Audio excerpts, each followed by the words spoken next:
चलिए, हाँ ध्यान से देखना, दो चरराशि के रैखिक समीकरण से 2 नंबर के कौन कौन से क्वेश्चन आ सकते हैं, ठीक ना। वही फिक्स है, ठीक ना, ज्यादा से ज्यादा पूछेगा ही पूछेगा। क्या करेगा, कंडीशन अप्लाई करवाएगा, और कंडीशन अप्लाई करवा के या तो इक्वेशन बनवा लेगा, या तो फिर सीधे सीधे क्या करवाएगा, प्रतिच्छेद है कि समांतर है कि संपाती है, उसका केस अप्लाई करवाएगा।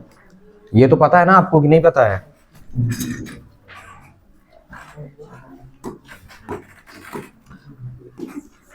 A1 बटे A2 जब बराबर नहीं होता है किसके, B1 बटे B2 के, इस केस में कितने हल होते हैं? इस केस में अगर हम बात करते हैं तो रेखाएं क्या करती हैं, प्रतिच्छेद करती हैं। मैं शॉर्ट में लिख रहा हूं अभी, क्या करती हैं, रेखाएं प्रतिच्छेद करती हैं, और इसी को हम क्या कहते हैं, संगत कहते हैं, ठीक ना। इसी को हम क्या कहेंगे, संगत कहेंगे। और इसी को हम क्या कहते हैं, अद्वितीय हल। क्या कहेंगे, अद्वितीय हल। ठीक, मतलब अगर ये कंडीशन देखने के लिए मिलता है तो रेखाएं प्रतिच्छेद करती हैं, रेखाएं संगत होती हैं, और निकाय का अद्वितीय हल होता है। इसी केस में एक का 3-3 बनेगा। समझ गए हम क्या कह रहे हैं? बहुत अच्छे से इसको दिमाग में फिक्स कर लीजिए, ठीक ना, क्योंकि अब दोबारा ना बताएंगे, क्योंकि उसके बाद सीधे ये खत्म। ठीक, कई बार हो गया बताते। अब इसके बाद देखिए, ये क्या हुआ कि A1 बटा A2 बराबर तो है B1 बटे B2 के, लेकिन ये बराबर नहीं है किसके, C1 बटे C2 के। तो इस केस को हम समांतर कहते हैं। क्या कहते हैं, समांतर। मतलब रेखाएं क्या होंगी, समांतर होंगी। और ये क्या होता है, निकाय, मतलब ये जो समीकरण है उसका क्या, ये नहीं, असंगत हल होगा। ये क्या, इसे को हम क्या कहते हैं, असंगत। और इसको हम कहते हैं कि इसका कोई हल नहीं होगा, कोई हल नहीं। ठीक है, ये ध्यान रखना है। मतलब इस केस में अगर ऐसा कुछ देखने के लिए मिलता है तो रेखाएं समांतर होती हैं, ठीक है, और निकाय असंगत होंगे, और निकाय का कोई हल नहीं होगा। ठीक है, ये कंडीशन है, सबके 3-3 बनेंगे। अच्छा, उसके पश्चात और ये ध्यान रखना है कि A1 बटा A2 बराबर B1 बटा B2 बराबर C1 बटा C2, जब तीनों बराबर हो तो इस केस में रेखाएं संपाती होती हैं। संपाती, देखो ये रेखाएं प्रतिच्छेद कर दी, ये रेखाएं समांतर हो गई, और इसी के जब ऊपर ही आ जाता है, ठीक है, ऊपर, तो इसे हम क्या कहते हैं, जैसे 2 रस्सियां ले लो तो एक रस्सी लो और एक रस्सी उसके ऊपर ले लो, है ना, तो एक दूसरे के क्या हो गए, वो संपाती हो गए, ठीक ना। तो इसी केस को हम क्या कहेंगे, संपाती कहेंगे। इसको हम संगत और आश्रित के नाम से जानते हैं। इसी को भी हम संगत ही कहते हैं, और इसे हम आश्रित भी कह सकते हैं। ठीक, और इसमें क्या होता है, अपरिमित रूप से, अपरिमित रूप से अनेक हल, अनेक हल। अच्छा, इसके बाद कोई कंडीशन भी नहीं होती है ना, कि तुम ये सोच रहे हो कि एक काम करते हैं कि हम ऐसा कुछ कर देते हैं कि एक बार ये बराबर नहीं है, एक बार उधर नहीं है, एक बार यहाँ लगा लेते हैं बराबर। ऐसा कोई केस ही नहीं है तुम्हारी बुक में, समझ गया ना। ऐसा कोई बताया ही नहीं गया। जितने केस हैं सिर्फ उसी केस को दिमाग में रखना है। सिर्फ ये A1 बटे A2 बराबर नहीं है अगर B1 बटे B2 के, ठीक है, A1 बटे A2 यदि बराबर नहीं है B1 बटे B2 के, तो रेखाएं प्रतिच्छेद करती हैं, ठीक ना, रेखाएं संगत होती हैं, और निकाय का द्वितीय हल होता है। नेक्स्ट केस, यदि A1 बटे A2 बराबर है B1 बटे B2 के, और B1 बटे B2 बराबर नहीं है C1 बटे C2 के, तो रेखाएं समांतर होंगी, ठीक ना, रेखाएं असंगत होंगी, और इसका निकाय का कोई हल नहीं होगा। ठीक, ये तीनों यदि आपस में बराबर है तो रेखाएं संपाती होंगी, रेखाएं संगत या आश्रित कह सकते होंगी, और अपरिमित रूप से अनेक हल होगा निकाय का, ठीक है। जो समीकरण दिया जाएगा अद्वितीय का मतलब एक एक ही x या y का मान मिलेगा, ठीक है। और समान, यहाँ पे कोई हल नहीं होगा, मतलब तुम हल ही नहीं कर सकते हो, किसी प्रकार का x और y का मान नहीं मिल सकता, ठीक है, क्योंकि दो चर राशि में 2 चर राशियों का मान निकालते हैं। और इस वाले केस में क्या होता है, अपरिमित रूप से अनेक हल, मतलब अनंत है, अनेक हल के नाम से भी हम इसको जानते हैं। मतलब इतने सारे हल मिलेंगे कि तुम याद ही नहीं कर पाओगे, ठीक है। तो सिर्फ हम इस केस को हल करते हैं, बाकी दोनों केसों को नहीं हल करते, छोड़ देते हैं, ठीक है। तो ये था। अब यहाँ पे हमारे पास सिर्फ पहचान करने के लिए आता है और कोई दूसरा काम नहीं है, ठीक। 2 अंक के लिए अगर हम क्वेश्चन बताएं तो 2 अंक में सिर्फ और सिर्फ क्या करवाएगा, वो आपसे पहचान करवाएगा। चलिए देखिए क्या पहचान करवाता है, कैसे सवाल बनाएगा। देखो, ये मोस्ट इंपॉर्टेंट सवाल बनाएगा, 3.1 का है ये। जैसे ये पहले में देखो क्या बोला गया है क्वेश्चन नंबर 1 में, ये दोनों मोस्ट इंपॉर्टेंट है, ध्यान रखना है। देखिए क्या कह रहा है प्रश्न, कहां का कट किया गया,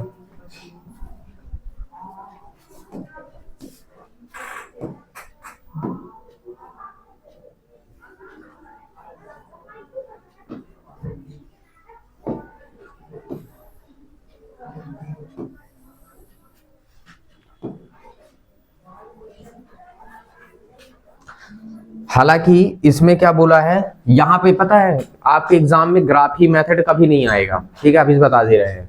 सिर्फ बोलेगा निम्नलिखित समस्याओं के रैखिक समीकरण युग्म बनाइए, सिर्फ इतना बना देगा, समझ गए हम क्या बोले, उधर का नहीं बोलेगा। ग्राफी विषय हल करने के लिए जो बोला है ना वो नहीं बोलेगा। अगर मैं आपको ग्राफी विषय हल भी करवाया हूं तो वो मैं आपकी जानकारी के लिए बताया था, ठीक है, लेकिन आपको सिर्फ समीकरण बना के अब छोड़ना है, अब बाकी कुछ नहीं करना है, ठीक है, सिर्फ क्या बन करना है, रैखिक समीकरण युग्म बनाना है। तो चलिए देखिए रैखिक समीकरण आप युग्म कैसे बनाएंगे।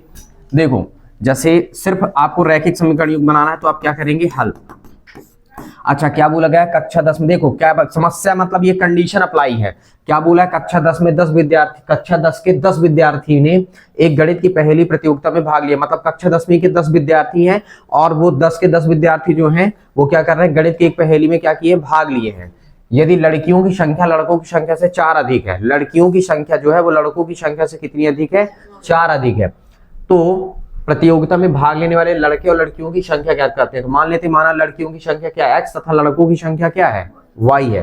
तो आप मान लेना, ठीक है, यहीं से पता चल रहा है। देखो पहले नाम लड़की का लिखा ना, तो लड़की मान लेना, माना लड़की की संख्या या लड़कियों की संख्या, माना लड़कियों की संख्या x तथा लड़कों की संख्या, लड़कों की संख्या क्या है, y है। समझते जाना बात, ठीक है ना, और इसको हल भी करना है। फिर मान लेते हैं माना लड़कों की संख्या, लड़कियों की संख्या क्या x है और लड़कियों की संख्या क्या y, क्योंकि देखो नाम देखो पढ़ने के पश्चात किसका नाम पहले आया, लड़कियों का, तो तुरंत x मान लीजिए। दूसरे बारे में लड़कों की बात हो रही है तो हम तुरंत क्या मान लिए, y मान लिए, ठीक है।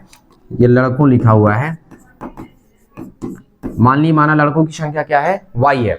अच्छा देखो कंडीशन क्या बोला है, दिमाग लगाओ, स्टूडेंट कौन होंगे, विद्यार्थी कौन होंगे, लड़के भी होंगे और लड़कियां भी होंगी, ठीक ना। तो अगर एक हिसाब से देखा जाए तो प्रश्नानुसार क्या समझ में आ रहा है, प्रश्नानुसार मतलब ये लड़कियां हैं और ये लड़के हैं और ये दोनों मिलके कितने हैं, 10 हैं भाई, बॉयज और गर्ल्स, ठीक ना, दोनों स्टूडेंट हुए, टोटल मिलके कितने हुए, 10 हुए, क्योंकि कक्षा 10 में 10 विद्यार्थी हैं तो 10 लोग हो तो गए, ठीक है। अब देखो पुनः क्या बोला गया है, पुनः प्रश्नानुसार, फिर से प्रश्न क्या कह रहा है, पुनः प्रश्नानुसार। प्रश्न कह रहा है कि लड़कियों की संख्या, लड़कियों की संख्या और ये क्या है, लड़कों की संख्या, लड़कियों की संख्या लड़कों की संख्या से 4 अधिक है, मतलब जो लड़कियां हैं वो लड़कों की संख्या से 4 एक्स्ट्रा हैं, अधिक है। ऐसा सोचो ना, यदि देखा जाए लड़के यदि 2 होंगे तो लड़कियां जब हम जोड़ देंगे तो 4 और 2 लड़कियां कितनी हो जाएंगी, 6। तो यानी लड़के जब क्या होंगे, मान लो सपोज दैट अगर लड़कों की संख्या कितनी हुई 4, तो लड़कियों की संख्या कितनी होगी 4, 4 4 8, नहीं समझ में आ रहा कि यहां से बन जाएगा, है ना। तो देखो जब भी कभी कंडीशन बनाए ना तो आपको राइट हैंड में उधर वाले में ही करना। तो देखो ये लड़कियों की संख्या है और ये क्या है तुम्हारे पास, लड़कों की संख्या कितनी अधिक है, 4, लड़कियों की संख्या 4 अधिक है, तो उधर वाले में जोड़ना है ना, इधर ही ना जोड़ लेना है, नहीं इधर जोड़ो तो दिक्कत होगी फिर। अब देखो तभी तो मान निकलेगा ना। तो अगर हम इसको यहाँ पे देखें तो कितना हो जाएगा x, और ये इधर क्या हो गया माइनस का y इक्वल कितना हो गया 4। ये समीकरण नंबर क्या बन गया 2। और इसको आप क्या लिखोगे, अतः रैखिक समीकरण युग्म, अतः रैखिक समीकरण युग्म, युग्म का मतलब जोड़ा, क्या क्या निकला x प्लस वाई इक्वल 10 और x माइनस वाई इक्वल कितना हुआ 4, ठीक है। बस इतना ही तुम्हारे पास क्या कहलाया आंसर, बस इतना सा काम है। आई बात समझ में।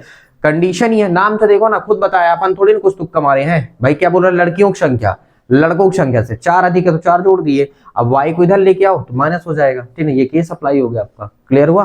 बस अब देखो इसके साथ साथ तुम्हारे पास क्या बोला गया, अगर हम देखें, ठीक है,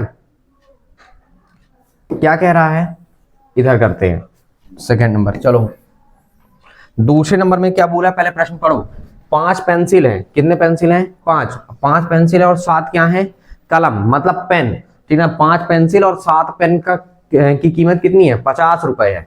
और 5 पेंसिल और 7 पेंसिल और 5 कलम यानी 5 पेन का मूल्य कितना है 46 रुपए। तो पेंसिल तथा मूल्य यानी पेंसिल तथा पेन का मूल्य बताना कि कितने कितने रुपए के एक एक होंगे। ठीक है भाई, टोटल दिया है। प्रश्न का कहना है कि 5 पेंसिल है, 7 पेन है, दोनों मिलके 50 रुपए के आ रहे हैं। ठीक ना, फिर अब 7 पेंसिल हो गया, 5 पेन हो गया, दोनों मिलके 46 का आया।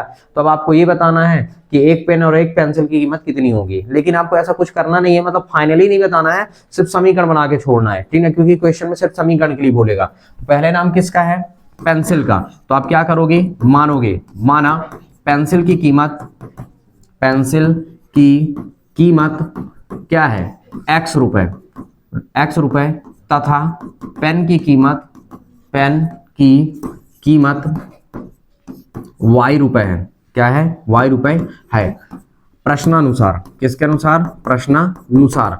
तो देखो प्रश्न के अनुसार देखा जाए तो कितने पेंसिल हैं, 5 पेंसिल हैं, और कितने पेन हैं, 7 पेन हैं, और टोटल कितने का आया 56 रुपए का। बन गया समीकरण नंबर 1। ठीक है, सॉरी 56 नहीं बेटा, 50 का आया है। ठीक है, तथा फिर से क्या बोला है, अब कितने पेंसिल आ गए, 7 पेंसिल। ठीक है, तो 7x, और फिर तुम्हारे पास क्या बन गया, कितने पेन 5, और कितने का आया 46। समीकरण नंबर क्या बन गया, दो समीकरण नहीं बन गया, रैखिक समीकरण युग्म नहीं बन गया। लास्ट में बस इतना लिख देना है, क्या आता है, रैखिक समीकरण युग्म। ठीक है, क्या बना तुम्हारे पास, 5x 7y बराबर 50, तथा कितना आया तुम्हारे पास, 7x धन का 5y बराबर कितना 46, और ये आपका क्या कहलाया, आंसर। बस इतना तो काम है। ठीक है, आई बात समझ में। मतलब ये आप ध्यान रखिए कि हमको करना कैसे है। नॉर्मल से क्वेश्चंस आएंगे, बहुत छोटे छोटे क्वेश्चन आएंगे, ठीक ना, और छोटे छोटे क्वेश्चन से ही आप ज्यादा से ज्यादा नंबर लेके आ सकते हो। ठीक ना, सबसे बड़ी चीज यही है। देखो लास्ट तक मैं बैच इसीलिए बंद नहीं कर रहा हूँ कि किसी भी मतलब आप ये क्या लगातार लगाते रहिए और आएंगे देखते रहेंगे तो कम से कम कुछ कॉन्सेप्ट क्लियर ही रहेगा। ठीक है, और बाद में आपको दिक्कत ही नहीं जाएगी। बस ये है कि हाँ, घर में जाने के पश्चात थोड़ी सी मेहनत करना, लगाना है, और अगर इसके पश्चात भी कहीं पे दिक्कत जा रहा है तो फिर बताना भी है कि हमको कहाँ पे समस्या जा रही है। ठीक है, ये भी ध्यान रखना है। क्लियर हुआ मैंने क्या कहा, ये हुआ। अब देखो और 3 नंबर मतलब 2 नंबर के क्वेश्चन के लिए कौन से आ सकते हैं। हम सिर्फ 2-2 का टारगेट रखे हैं ना, अभी 2-3 दिन में 2-2 का खत्म करेंगे। अब देखो इसमें तुमसे क्या बोल रहा है, ये 100% है कि एक क्वेश्चन आना तय रहेगा। ये 3 क्वेश्चन है यहाँ पे। ठीक है, और देखो स्पष्टता है वो सेट करके क्वेश्चन रखता है, और सेट करने के पश्चात भी आपको बताता है कि कैसे हल करना है। ठीक है, देखो क्या कंडीशन अप्लाई किया है, कंडीशन उसके पास अप्लाई है कि आपको तुलना करना है A1 बटे A2, B1 बटे B2, C1 बटे C2 से तुलना करना है, और आपको ये बताना है कि रेखाएं जो समीकरण है वो प्रतिच्छेद कर रही हैं। मतलब रेखाएं जो बनती है, इसी को हम रेखा भी कहते हैं ना, ये जो समीकरण यही रेखाओं का समीकरण है। तो ये रेखाएं प्रतिच्छेद करती हैं, कि समांतर हैं, कि संपाती हैं, ये आपको कंडीशन अप्लाई करके बताना है। 2 नंबर में आता है। ठीक है, अच्छा आपको हल करने का तरीका क्या होना चाहिए, कैसे आप हल करेंगे, कोई सा भी एक आप देख लीजिए। ठीक है, हल। अब आप क्या लिखेंगे, लिखेंगे क्या दिया है, रैखिक समीकरण युग्म दिया है, रैखिक समीकरण युग्म। ठीक, अच्छा जब भी कभी आपको हल करना है, ठीक है, और मान लो बराबर के उधर कोई संख्या तो आप इधर ही ले आके लिख लिया करो, है ना, लेकिन प्लस माइनस ध्यान रखना। तो देखो क्या हो गया तुम्हारे पास, ये कितना है 5x, ऋण कितना हुआ 4y, और धन का कितना हुआ 8, और बराबर में क्या है 0। ये पहला समीकरण हुआ। अच्छा दूसरे में कितना है 7x, धन का 6y, ऋण का 9, बराबर कितना हुआ 0। समीकरण नंबर क्या हुआ 2। ठीक है, अब आप क्या करेंगे, यहां से समीकरण 1 और समीकरण 2 से आप सीधे लिख लीजिए क्या, समीकरण किससे 1 व 2 से। ठीक, या फिर अगर आपको और लिखना थोड़ी से सुटेबल तरीके से लिखना, चूंकि समय भी रहेगा अपने पास, है ना, वहां पे तो कोई दिक्कत नहीं, आप ऐसा लिख सकते हो ऐसे। ठीक है, लिख दोगे तो बहुत ही अच्छा होगा। समीकरण 1 की तुलना A1x B1y plus C1 equal 0 व समीकरण 2 की तुलना A2x सेम B2y और प्लस C2 इक्वल 0 से करने पर। आई बात समझ में, हमने क्या कहा, यानी अगर आप थोड़ी से चाहें तो ऐसा कर सकते हैं तो ज्यादा अच्छा रहेगा। ठीक है, क्योंकि देखो हमसे बन मान लो बन तो रहा है, लेकिन हम थोड़े से दिमाग थोड़े से लगाएं ताकि चेक करने वाले का झंझट ही खत्म हो जाए कि तुम A1 B1 तुम C1 पाए कहां से। ठीक है भाई, एक क्वेश्चन आना है, ठीक है, क्वेश्चन तो एक ही आना है, उस हिसाब से अपन करके फाइनल कर लेते हैं। तो हम अपन ने बता दिया कि ये रैखिक समीकरण युग्म था और हम समीकरण की तुलना A1x plus B1y plus C1 equal 0 plus plus वाले से किए, सिर्फ लिखने के लिए दिखावा है कुल मिला के, बाकी तुमको करना सेम ही है। अब तुम्हारे पास क्या हुआ, A1 का मान कितना दिख रहा है 5, कॉमा B1 का मान कितना दिखने लगा ऋण का 4, C1 का मान कितना दिख रहा है 8, A2 का मान कितना दिख रहा है 7, B2 का मान कितना दिख रहा है 6 और C2 का मान कितना दिख रहा है ऋण का 9। अब हम कर रहे हैं बटे, तुलना करके कर रहे हैं। तो A1 बटा A2 कितना हुआ 5 बटा 7, लाइन खींच लीजिए थोड़ी सी, B1 बटा B2 कितना हुआ ऋण का 4 बटा 6, फिर क्या हुआ C1 बटा C2 कितना निकला आपके पास 8 बटा ऋण का 9। या तो आप ये हुआ ऐसे लिख सकते हैं, ठीक है। तो इस केस में क्या हुआ A1 बटा A2, ये तो कटेगा ही नहीं, किसी केस में नहीं कट सकता है, ठीक है, थोड़ी सी दूर दूर लिखना बढ़िया। और ये क्या हुआ B1 बटा B2, ये कट जाएगा तो ऋण का 2 दूनी 4 और 2 तिहाई 6, और ये क्या हुआ C1 बटा C2 और ऋण ऊपर चला गया तो ऋण का 8 बटे कितना हो गया 9, क्योंकि ये तो 2 से कटेगा और एक तो 3 से कट रहा तो हम काट ही नहीं सकते हैं अलग अलग पे। तो ये हुआ। अब हमको क्या दिख रहा है, यहां हमको स्पष्ट दिखाई दे रहा है, यहाँ भाई ये वाला मान ये वाले मान के बराबर है क्या, पहले दोनों बराबर है क्या, नहीं है भाई, ये 5 बटे 7 है, ये ऋण का 2 बटे 3 है, कैसे बराबर हो सकता है। तो तुरंत समझ में आया कि A1 बटा A2 जो है वो बराबर ही नहीं है किसके B1 बटा B2 के, देख के बता सकते हैं, ठीक है, ये हमने देख लिया, यहीं से दिख गया ना, स्पष्ट दिख गया कहां बराबर है, आ रहा है बराबर नहीं है। अब प्रतिच्छेद का केस पूछा तो आप क्या लिखोगे, अतः रेखाएं प्रतिच्छेद करती हैं, इसके नीचे लिख दो चाहे बगल में लिख दो, ठीक है, चलो नीचे लिख दो, ठीक है, क्या लिखोगे, अतः रेखाएं प्रतिच्छेद करती हैं, क्या करती हैं, प्रतिच्छेद करती हैं, मतलब एक दूसरे को काटती हैं, बस इतना सा केस है, ये 2 नंबर के लिए है। ठीक, देखो मैं इतनी बार इसलिए बता रहा हूं ताकि आपके नंबर बिल्कुल एक भी डिस्टर्ब ना हो, ठीक है ना, ये ध्यान रखना है कि आपको करना कैसे है, तुलना वगैरह कैसे करना है, ठीक है, ये बिल्कुल आपसे बिल्कुल पूरी तरह से क्लियर होना चाहिए, ठीक है, कोई दिक्कत कहीं पे भी नहीं होनी चाहिए। तो ये था, कोई सा भी आप उठा के कर सकते हैं, ठीक है, जरूरी नहीं है, ठीक है, वो कोई सा भी दे सकता है, जैसे अद्वितीय का मान लो, हो सकता है वो समांतर का भी दे दे, जैसे मान लो, लेकिन हाँ एक चीज ध्यान रखना, जैसे अभी मैं यहाँ पे उठा ले रहा हूँ, ये इतना ही उठा लेता हूं, ये आपको ध्यान रखना, विशेषता ध्यान रखना है। ये जैसे तीसरा नंबर है, आप क्या लिखोगे, दिया है, क्या दिया है, रैखिक समीकरण युग्म। अच्छा, ये क्वेश्चन नंबर फर्स्ट हुआ, ये क्वेश्चन नंबर क्या हुआ सेकंड, ठीक है, सेम स्टेटमेंट लिखना पड़ेगा। क्या लिखोगे, अभी देखो एक आध बार जब प्रैक्टिस किए रहोगे ना तो तुम्हारे दिमाग में आता रहेगा, ठीक है, स्टेटमेंट लिखने का काम क्या रहेगा, बिल्कुल हूबहू भाई, क्या लिखेंगे आप, समीकरण 1 की तुलना किससे, A1x plus B1y plus C1 equal 0 से, तथा समीकरण 2 की तुलना same A2x plus B2y plus C2 equal 0 से करने पर। और जब करेंगे तो क्या हुआ, A1 का मान कितना हुआ 6, B1 का मान कितना हुआ ऋण का 3 और C1 का मान कितना हुआ 10, A2 का मान कितना हुआ 2, B2 का मान कितना हुआ ऋण का 1, क्योंकि यहाँ पे गुणांक कुछ नहीं मतलब ऋण 1 कहलाया, ठीक है, और C2 का मान कितना हुआ 9। ठीक, अब जब आप बटे करेंगे, ठीक है, तो लिख देना अब, क्योंकि तुलना तो कर रहे हैं, तो A1 बटा A2 देखो 6 बटा 2, फिर क्या हुआ B1 बटा B2 ऋण 3 बटा ऋण 1, फिर क्या हुआ C1 बटा C2, तो कितना हुआ यहाँ से 10 बटा 9, A1 बटा A2 भाग देंगे कितना आ गया 3, B1 बटा B2 कितना आ गया डिवाइड किए तो 3, और C1 बटा C2 कितना आ गया तुम्हारे पास 10 बटा 9, ये तो कटवाई ना करेगा, मतलब अपन को क्या दिखने लग गया, एक हिसाब से हम देखें तो आप क्या देखेंगे, यहाँ क्या, यहाँ ये 2 मान तो बराबर हो गए, A1 बटा A2 बराबर किसके हो गया B1 बटा B2, लेकिन ये तीसरा बराबर नहीं है तो डज नॉट इक्वल C1 बटा C2, और तुरंत इसको हम क्या किए डब्बे में बंद किए। और इस केस को हम क्या कहते हैं, समांतर का केस कहते हैं कि 2 बराबर है 1 बराबर नहीं, तो आप क्या लिखोगे, अतः रेखाएं क्या हैं समांतर है, अतः रेखाएं समांतर हैं। बस ये केस है इसमें, और कुछ नहीं है। ठीक, तो इतना अब आपसे बनना चाहिए, ठीक ना। ये तो नॉर्मल सा सवाल कहलाएगा, ठीक है। एक संगत असंगत का भी देख लो, अटे बटे वाला, फिर उसके बाद अपन ये चैप्टर में बस इतना ही पूछेगा, इससे नहीं पूछ, ज्यादा कहीं से नहीं आता फिर, ठीक है। तो ये हुआ, एक इसमें से कोई सा भी देख लो, जो बोल दो उसको हम बता दें। प्रश्न को पहले देख लो अच्छे से, ठीक ना। तुलना करना है, साफ साफ बताया है, बोला है कि बताना रैखिक समीकरण संगत है क्या असंगत है, ठीक है।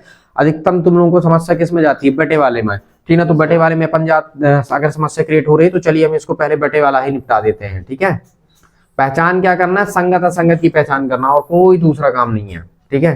पूरा उठा लेते हैं, जो बोलोगे वो बता देते हैं। ये देखो, ठीक,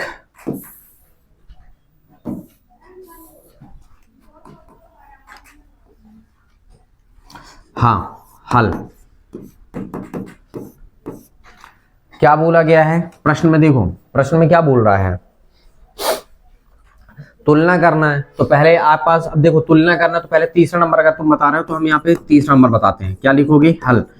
क्या दिया है, दिया है रैखिक समीकरण युग्म, रैखिक समीकरण युग्म, ठीक।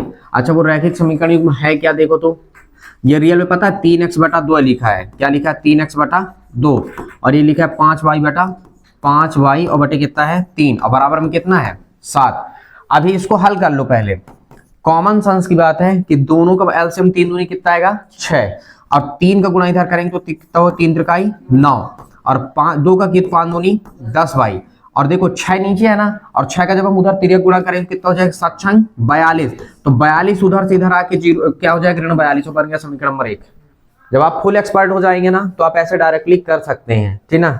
ये डायरेक्टली भी तो नहीं है, पूरे तो नियम से लगा है। समझ में बात आई ना कैसे हमने किया, क्लियर हुआ कैसे किए, दोनों का पहले गुणा किए, ठीक है। अगर ज्यादा दिक्कत है तो बाहर हल कर लो कि हम दोनों का किए होंगे तो 6 आया, फिर यहाँ से उसका इधर हुआ तो 3 त्रिकाई 9x हुआ, और ये 5 दूनी 10y हुआ, और इधर किए तो 7 छंग कितना हो गया, देखो पहले 7 ही रहा होगा, अब ये कितना हुआ 9x, धन का कितना हुआ 10y बराबर 7 छंग कितना हुआ 42, 42 को इधर ले अंकुरण का हो गया। तो ये तो थोड़ी सी 10th स्टैंडर्ड में है, आप थोड़ी सी इतना दिमाग तो लगा ही सकते हैं, ठीक है। अच्छा, दूसरा और क्या दिया गया है, और सेकेंड वाला बगल में भाई साहब कितना है 9x, और ऋण का कितना हुआ तुम्हारे पास 10y, और 14 इधर आके ऋण का 14 बराबर कितना हो गया 0। समीकरण नंबर क्या हो गया 2, निकल गया।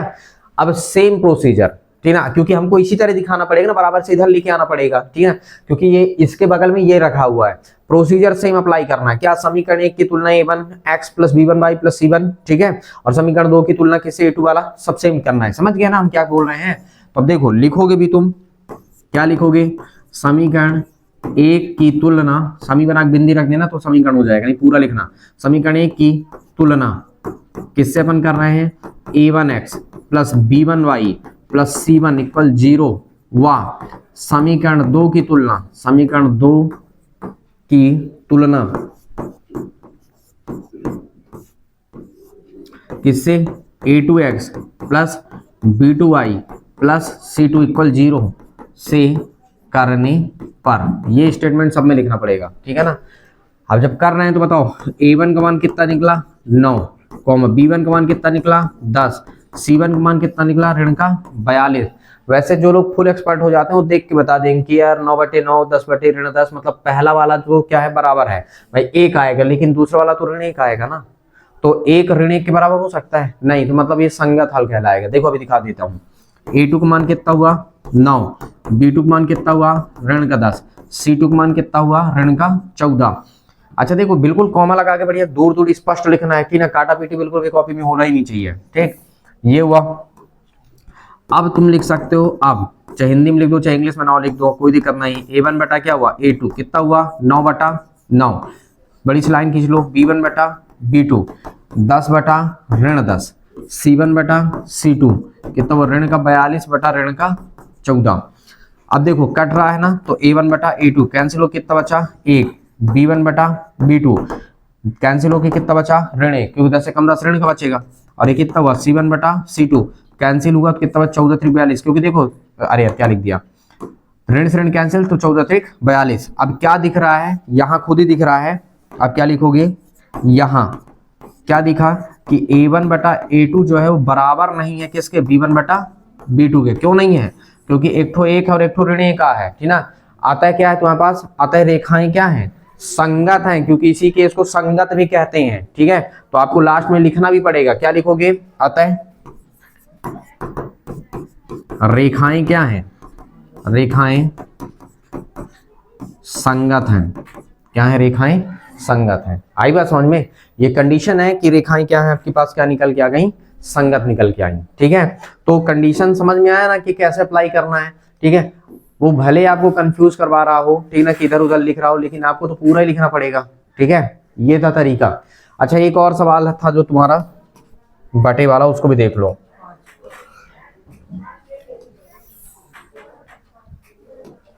क्या दिया था बताओ, सवाल बोलना थोड़ी सी। दिया है रैखिक समीकरण युग्म क्या है, रैखिक समीकरण युग्म कितना है, वो 4x बटा 3 लिखा है। कंफ्यूज ना हो, बार बार बता रहा हूं, 4x बटा 3 धन कितना है 2y, ठीक है। और बराबर में कितना हुआ 8। एक बात बताओ, जो बटे में होता है वो क्या आता है, एलसीएम। तो एलसीएम कितना आएगा 3, दिमाग लगाओ, ठीक है।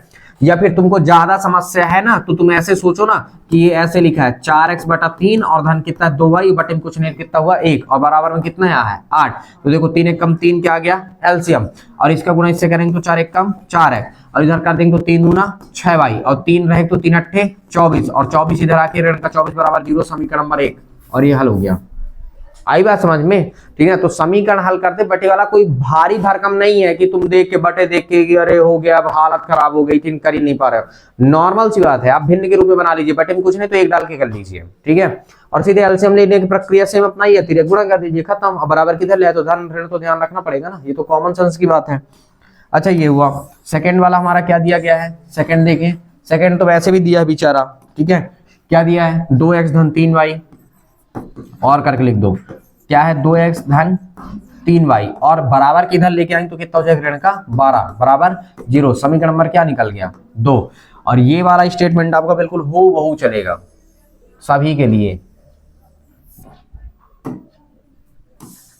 ये ठीक।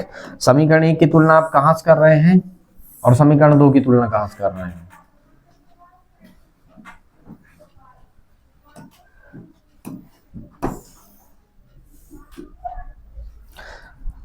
अब देखो a1 का मान बताओ कितना आया 4, b1 का मान कितना आया 6, c1 का मान कितना आया ऋण का 24, a2 का मान कितना आया 2, b2 का मान कितना आया 3, देखो b2 है, c2 का मान कितना हुआ ऋण का 12। अच्छा, पता 2 3 केस आप ऐसे भी निकाल सकते हो, ठीक है। देखो अब अगर आपको लाइन नहीं खींचना है ना कि यार हम लाइन खींच के नहीं करेंगे, ठीक है, इसमें स्पष्ट दिखता है, उसमें भी दिखेगा, ठीक है। तो आप ऐसे कर सकते हैं a1 बटा ऐसे a1 बटा a2 कितना हो जाएगा 4 बटा 2, कैंसिल हो गया, कितना बचा 2 बच जाएगा।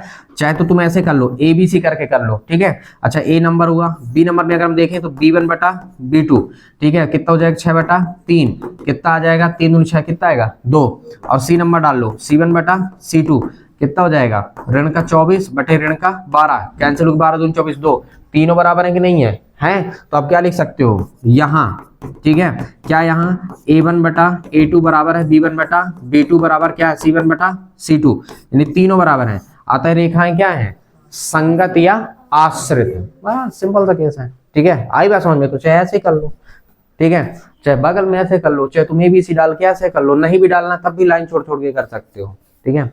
क्लियर हुआ मैंने क्या कहा, ऐसे करके कर लेना, फाइनल क्लियर हुआ। पहचान करते बनना चाहिए, कंडीशन बिल्कुल मुखाग्र याद होना चाहिए कि किसकी क्या कंडीशंस हैं, ठीक है, बस खत्म, इसमें से यही पूछेगा। मान लो फिर भी बता रहा हूं कि अगर एक आध दो क्वेश्चन जैसे मान लो कहीं से कुछ पूछ रहा है ना, तो हल करके सब कंडीशन अप्लाई करते बनना चाहिए। बस मान लेते हैं थोड़ी देर के लिए, देखिए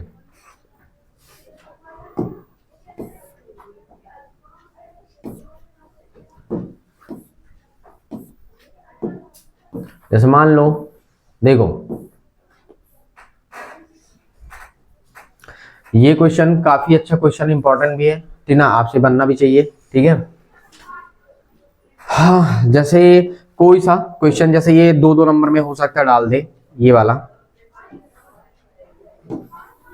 देखो कि रैखिक समीकरण युग्म बना के छोड़ने के लिए मान लो दे रहा है, या फिर नहीं भी दे रहा है हल करने के लिए ना, तो कंडीशन अप्लाई करते बनना चाहिए। क्या बोला गया है, अभी मैं सिर्फ 2 नंबर के लिए बता रहा हूं ना, कि वो हो सकता मान लो डाल दिया। क्या बोल रहा है, किसी भिन्न, और क्या बोल रहा है सीधे सीधे, क्या बोल रहा है, भिन्न ज्ञात करना है। भिन्न कैसे होता है, x बटे वाई के रूप में, बटे के रूप में संख्याएं होती है उसी को भिन्न कह देते हैं। ठीक है, आप ये अभी नॉर्मल समझिए। तो भिन्न कैसे होगा, कोई संख्या ऊपर होगी, कोई संख्या नीचे, कोई संख्या अंश में, कोई संख्या कहाँ होगी, हर में होगी। तो हम मान लेते हैं अंश वाला x और y वाला मतलब हर वाला क्या है, y। तो हम सिर्फ ऐसा मान लेते हैं ना कि माना तुम्हारे पास क्या, माना भिन्न जो है तुम्हारे पास वो क्या है, आपके पास x बटा क्या है, y है। बस इतना सा काम बस करना है आपको, कि हमने मान लिया कि माना जो भिन्न है वो क्या है, x बटा क्या है, y है। अच्छा देखो प्रश्नानुसार, अब प्रश्न क्या कह रहा है, प्रश्नानुसार, ठीक है, प्रश्न ये कह रहा है कि आप जो भिन्न माने हो वो तो लिखना नहीं पड़ेगा तुमको।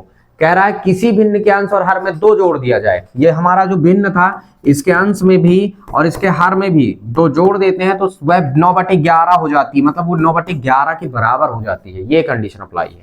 अब कुछ नहीं करना, इसका गुणा इससे, इसका गुणा इससे, एक एक तरफ ला के रख दो, खत्म। ठीक है, तो क्या बोल रहा है यहाँ से, देखो 11 दूनी कितना हो जाएगा, ठीक 11 पहले, ये तो पहले क्या हो जाएगा, 11 कम 11 x हो गया, और 11 दूना 22, और इधर करेंगे तो कितना हो गया 9y, और धन का 9 दूनी 18। अब x y को एक तरफ, ये कितना हुआ 11x, 9y इधर आके ऋण का 9y, और दिमाग लगाओ 22 उधर जाए तो ऋण 22 हो जाए, तो 22 में से 18 जाए कितना बचा, ऋण का 4। ये बन गया समीकरण नंबर 1।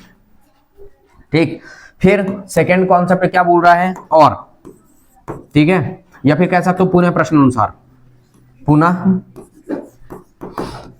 प्रश्नानुसार, प्रश्नानुसार मतलब पुनः प्रश्न के अनुसार। अब प्रश्न क्या कह रहा है, देखो फिर से उठाना पड़ेगा, भिन्न तो लेना ही पड़ेगा, हमने x बटे y ले लिया। ठीक है, अब क्या कह रहा है, प्रश्न क्या कह रहा है, ध्यान से सुनना है। क्या बोला है, यदि अंश और हर में 3 जोड़ दें, अंश में और हर में दोनों में 3 जोड़ना है, अंश में भी जोड़ो हर में भी जोड़ो, तो अंश में भी हमने 3 जोड़ दिया और हर में भी हमने 3 जोड़ दिया, तो भिन्न कितना हो गया 5/6 में कन्वर्ट हो गया। ठीक है, जब 5/6 में कन्वर्ट हो गया तो अब देखो इसको हल कर दो थोड़ी से, देखो 6 का इधर गुणा करेंगे कितना हुआ 6x, और 6 त्रिक 18, और बराबर कितना हो गया 5y, और 5 जाए 15। अब यहाँ से कितना हुआ 6x, और ऋण का कितना हुआ 5y, क्योंकि 5y इधर आके ऋण का हुआ, और ये 18 उधर जाए तो ऋण 18 में से 15 जाए तो ऋण का 3, और ये बन गया क्या समीकरण नंबर 2। तो लास्ट में तुम क्या लिख सकते हो, आते हैं समीकरण युग्म। तो समीकरण जो युग्म है वो क्या निकल के आया तुम्हारे पास, 11x ऋण का 9y और बराबर ऋण का 4, और तुम्हारे पास सेकंड क्या आया 6x ऋण का 5y बराबर ऋण का 3, और ये आपका आंसर। ये सब 2 नंबर में पूछेगा तो ऐसे पूछता है। ठीक है, मतलब रैखिक समीकरण युग्म बना के छोड़ दो, और अगर आगे हल कर सकते हो तो इसी को अपन आगे हल करेंगे, तो चाहे विलोपन से कर लो चाहे प्रतिस्थापन से कर लो इस समीकरण को। ठीक है, अब विलोपन से करो चाहे प्रतिस्थापन से करो, और एक्स वाई का मान निकालो, लास्ट में ऊपर अतः करके ऊपर एक्स का मान रख दो, बटे करके वाई का मान कर दो, तो भिन्न कन्वर्ट हो जाएगा। सिंपल सी बात है, कंडीशन अप्लाई करना इसी को कहते हैं। अच्छा, एक और क्वेश्चन मैं इसमें बता देता हूँ। ठीक है, अपन तो टारगेट 2 नंबर का किए हैं, पर 4 नंबर के लिए अच्छा सवाल है इसलिए बता दे रहे हैं, हो सकता है पूछ ले। ठीक है, बाकी सब तो ठीक है कि ये गेंद वाला वैसे ही समझ, कोई भी बता दे कि 7x मान लेते हैं 6 3800 वगैरह वगैरह हल हो जाएगा। एक क्वेश्चन ये ठीक सा है थोड़ा सा, देखो ये ठीक हो सकता है 2 नंबर में भी दे दे। ठीक है, क्या बोल रहा है, 2 संपूरक कोण। अच्छा, संपूरक का मतलब क्या है, ठीक है, एक सस्पेंस हमेशा रहता है, ठीक ना बच्चों को। ठीक है, तो मैं इसको इसी तरह हमेशा कहता हूँ, ठीक ना, कि संपूरक और पूरक 2 ठो लिख लो। अक्षर ज्यादा किस में है, संपूरक में। इसका मतलब जब 2 कोणों का योग 180 हो जाएगा, ठीक ना, अधिक वाला होगा। 2 कोणों का योग जब 180 होता है तो उसे हम संपूरक कहते हैं, और अगर 2 कोणों का योग 90 हो जाए तो उसे हम क्या कहते हैं, पूरक कहते हैं। तो पता कहां से पहचान कर लो, ठीक ना, ये अक्षर से कि कौन सा अक्षर ज्यादा है, तो 4 वाला ज्यादा हुआ तो इसका मतलब वो 180 वाला आया है, समझ गए, तो कंफ्यूजन ही खत्म हो जाता है। ठीक, अपना एक तरीका है याद रखने का, ठीक नहीं तो आदमी भूल जाता है। ठीक है, अब देखो, तो 2 संपूरक कोणों में बड़ा कोण छोटे कोण से किसकी बात कर लिया, बड़ा कोण। ठीक है, तो बड़े कोण को क्या नाम देंगे x, और छोटे कोण को क्या नाम देंगे y, जो पहले होता है वही मानते हैं। ठीक है, समझ गए। तो अपन जब हल करेंगे तो देखना, हल मान रहे हैं, माना, ठीक ना, बड़ा कोण क्या है, बड़ा कोण एक्स तथा छोटा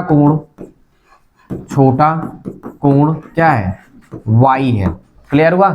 अब देखो ये प्रश्न नहीं भी कहेगा ना तब भी आपको पता होना चाहिए, ठीक ना। क्या कहीं पे लिखा है कि दोनों का योग 180 है? नहीं है ना, लेकिन ये तुम्हारी कंडीशन है कि तुमको पता होना चाहिए, मतलब प्रश्न के अनुसार ये पता होना चाहिए, प्रश्नानुसार वो बताया है कि समपूरक है तो मतलब दोनों कोणों का योग 180 डिग्री ही होगा, ये कंडीशन है इसमें। समीकरण नंबर 1 ये बनेगा। एक समीकरण वहां पे छुपा हुआ है कुल मिला के, ठीक है। अब पुनः तुम्हारे पास क्या हो गया, अगर हम देखते हैं पुनः प्रश्नानुसार, फिर से प्रश्न के अनुसार क्या बोला है, बड़ा कोण, तो बड़ा कोण तो तुमने x माना है, अब तुरंत बराबर लगा के क्या कर दो, y भी लगा लो, क्योंकि छोटा कोण से कितना डिग्री अधिक है, 18 डिग्री अधिक है। अगर दिमाग लगाओ, अगर छोटा कोण y है, अगर छोटा कोण 2 होगा तो बड़ा कोण 2 और 18 मिलकर तब ना 20 कहलाएगा, ठीक ना, क्योंकि 18 अधिक है तो 20 बनेगा। तो हमें कंडीशन ये अप्लाई हो गई, बराबर की उधर तुरंत ही। इसका मतलब क्या हुआ, x माइनस वाई, और ये इधर आके कितना हो गया तुम्हारे पास, यानी x ये माइनस हो गया और ये बराबर में 18, और ये बन गया क्या, समीकरण नंबर 2। लास्ट में लिख देना अगर हल करना है। अच्छा देखो 2 नंबर में पूछ सकता है तो अपन बहुत ही नॉर्मल तरीके से हल कर सकते हैं। देखो अगर हम देखें अब किससे कर सकते हो समीकरण, किससे, 1 व 2 से। अच्छा देखो क्या दिख रहा है, एक तुम्हारे पास x plus y is equal to कितना हुआ, 180 डिग्री, ये डिग्री है ये, ठीक है। और ये कितना हुआ, x माइनस वाई इक्वल कितना हुआ तुम्हारे पास, 18 डिग्री। अच्छा देखो इसको तुमको ना कुछ करने की जरूरत नहीं, डायरेक्टली भी दिख रहा है कि कट रहा है ना, 1 माइनस 1 प्लस, डायरेक्ट अगर दिख जाए गुणांक तो सीधे काट दो। और ये मतलब हम जोड़ रहे हैं तो ये कितना हुआ, 2x, और ये जोड़ दिया कितना हुआ 8, और ये कितना हुआ तुम्हारे पास 9, और ये 198 हुआ, यानी x का मान तुम्हारे पास कितना, बटे में डाल दिया कितना हो जाएगा, 2 नम 18 और 2 नम 18, 99 डिग्री, कितना निकल के आ गया, 99। अच्छा x के मान को हम ट्रांसफर करेंगे कहाँ, x मान को कहीं भी रख दो।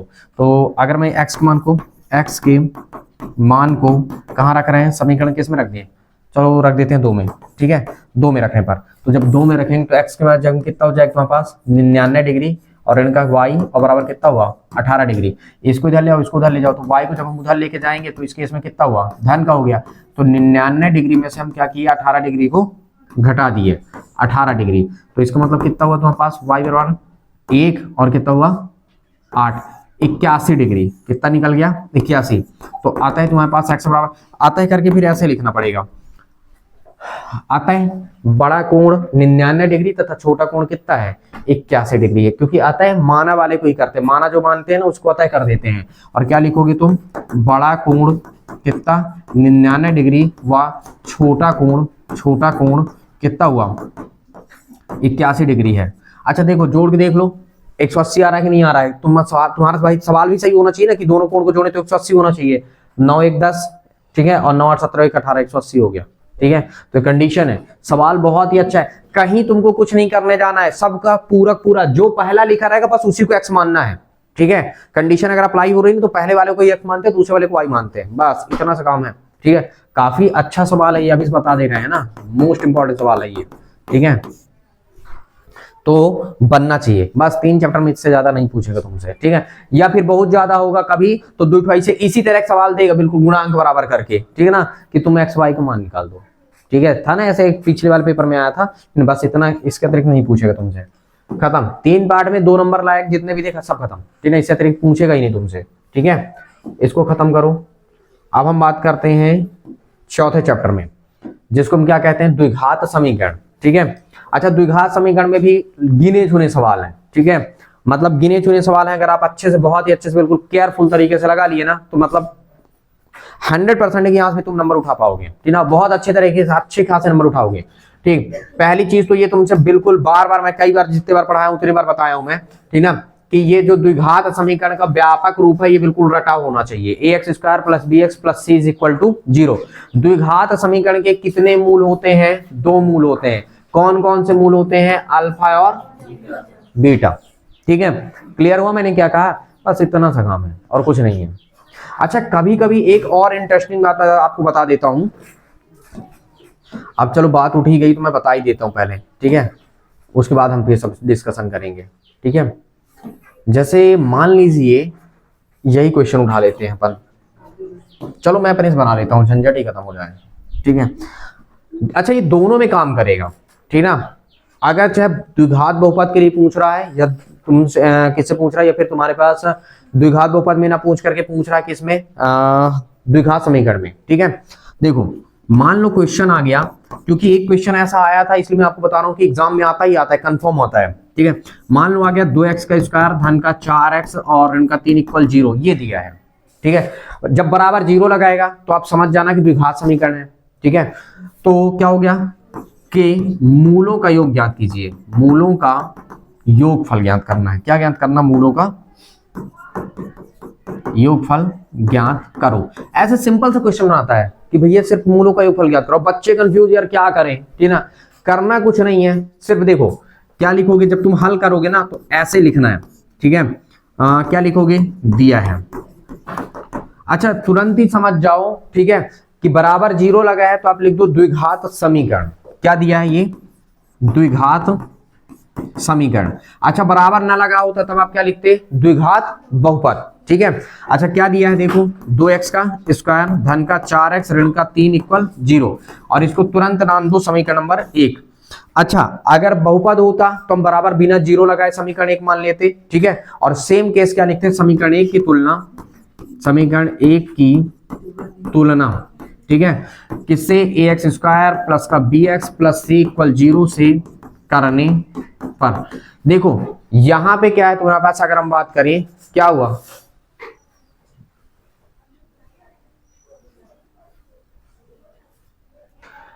जब हम यहां पे तुलना कर रहे हैं, अगर बराबर में 0 दिया है तो तुम बराबर में 0 लिख के तुलना करो, अगर नहीं दिया है तो बराबर 0 हटा के तुलना करो, तो द्विघात बहुपद कहलाएगा। वो जो कंडीशन अप्लाई है उस हिसाब से तुमको करना है।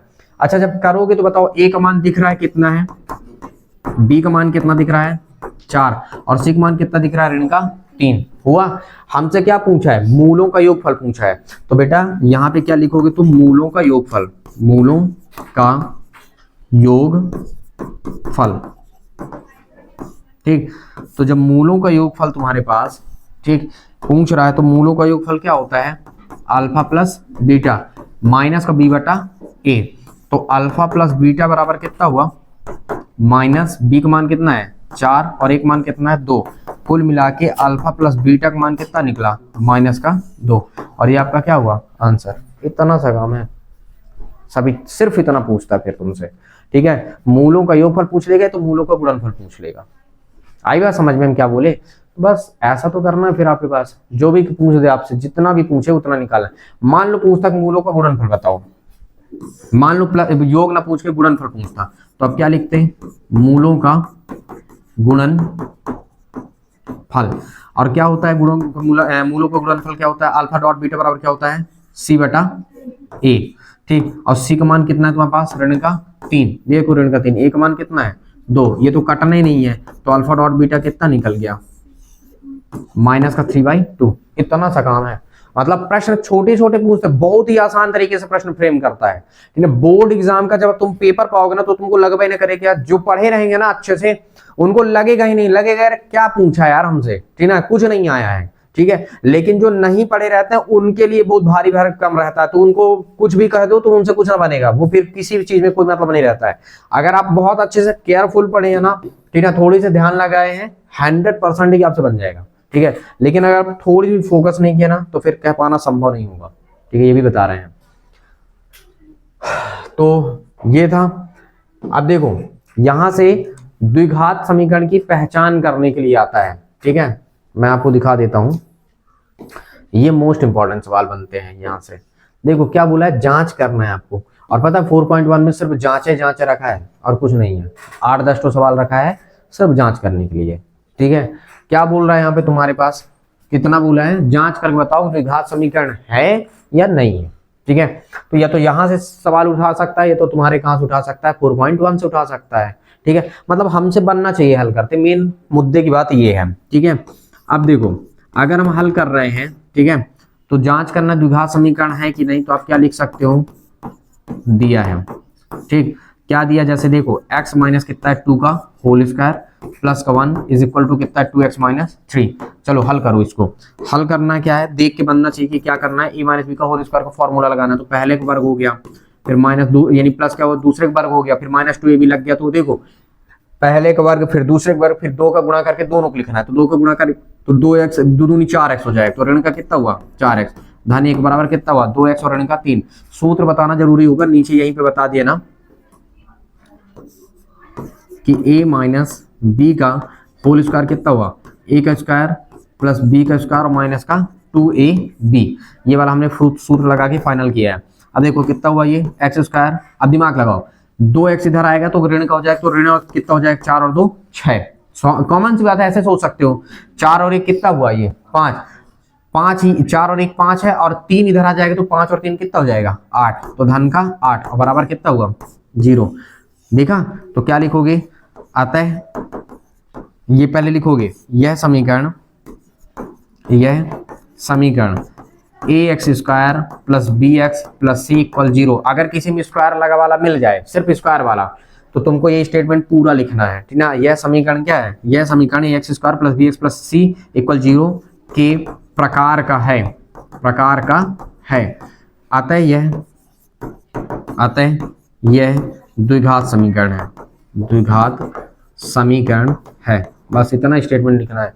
अगर स्क्वायर की जगह में क्यूब आ जाए तब भी लिखोगे यह समीकरण इतने के प्रकार का नहीं है, ठीक है। मतलब ये रट लो, ठीक है। अगर स्क्वायर लगा है तो प्रकार का है, स्क्वायर नहीं लगा, स्क्वायर के अतिरिक्त कुछ भी आ रहा है तो वो इस प्रकार का है ही नहीं, बात ही खत्म, ठीक है। और इतना सा काम है, बताओ 2 नंबर के लिए, 2 नंबर में आना ही आना है, ठीक है। पेपर में यहाँ से आएगा कहाँ से, 2 नंबर के अतिरिक्त तो पूछेगा नहीं। नींद आ रहा है क्या बेटा, है कहीं यहाँ मैं प्रवचन सुना रहा हूँ क्या?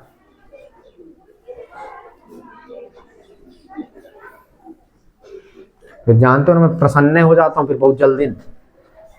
हाँ, ये हुआ। एक तो क्यूब वाला भी बता देता हूं मैं, ठीक ना, समस्या जाता रहता है तो क्यूब वाला बता देता हूं।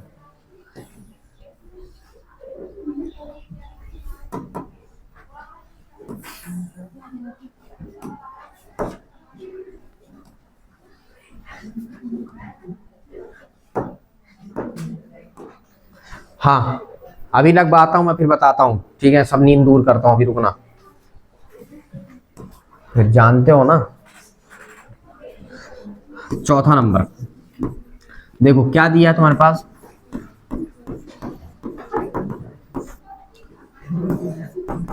x+2 का क्या है होल क्यूब, और कितना है यहाँ पे x का क्यूब और माइनस कितना है 4,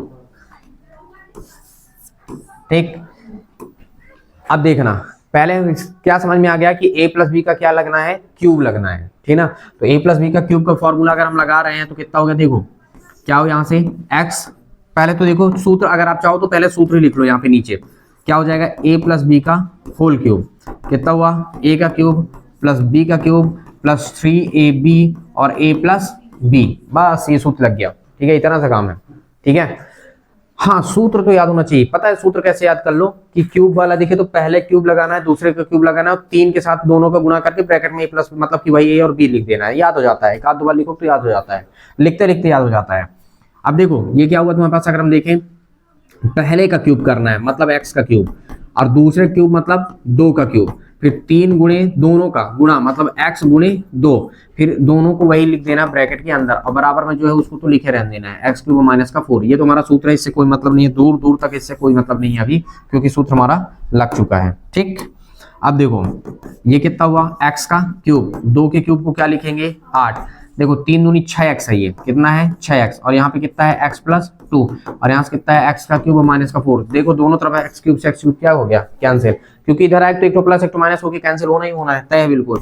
तो कितना बचा यहाँ से, ये बचा तुम्हारे पास कितना 8। देखो 6 का गुणा करेंगे कितना हो जाएगा 6x का स्क्वायर, 6 दूनी कितना हुआ 12x, और बराबर कितना हुआ ऋण का 4। अब देखो एक एक तरफ लेके आने का प्रयास करो, देखो ये कितना हुआ 6x का स्क्वायर, और ये धन का कितना है 12x, और ये जब आएगा तो धन का हो जाएगा, तो 12 देखो 4 और ये 8 मिलकर कितना हो जाएगा 8 4 12, तो बाद में लिख दिए बराबर क्या हुआ 0, क्योंकि पहले स्क्वायर वाला फिर x वाला फिर बिना x वाला, ठीक है। तो ये आपके पास आ गया। अब ये तुमको दिख रहा है द्विघाती समीकरण है, तो ये स्टेटमेंट पूरा हुबहू कॉपी, ठीक है, यहाँ पे आ गया। तो आप क्या लिखेंगे, यह समीकरण क्या है इतने के प्रकार का है, तो यह द्विघात समीकरण है, बस खत्म, इतना सा तो है, ठीक है। क्लियर हुआ, बन जाएगा ना, ठीक ना। कई बार लगाते जाइए ताकि ये बहुत ही अच्छे से बनने लगे, ठीक है। तो ये मेरे हिसाब से आपसे बन जाना चाहिए, ठीक है। और देख लो अगर आपको कोई दिक्कत हो कहीं पे तो ये तो एग्जाम्पल का था, ठीक है, ये आपकी प्रश्नावली का, ठीक। प्रश्नावली में अच्छा ऐसा भी हो सकता है कि द्विघात समीकरण के रूप में निरूपित करके छोड़ने के लिए आ जाए, तो ये द्विघात समीकरण के रूप में निरूपित करो और छोड़ दो, ठीक। तो इसमें भी कोई भारी भरकम नहीं है, ठीक है, ये सब कर लेना, ना बने तो बताना मुझे, ठीक है, तो मैं बता दूंगा फिर से। अब देखो एक सवाल और यहाँ पे देख लो, ठीक है, क्योंकि ये सवाल तो बताया हूं पर फिर से देख लो।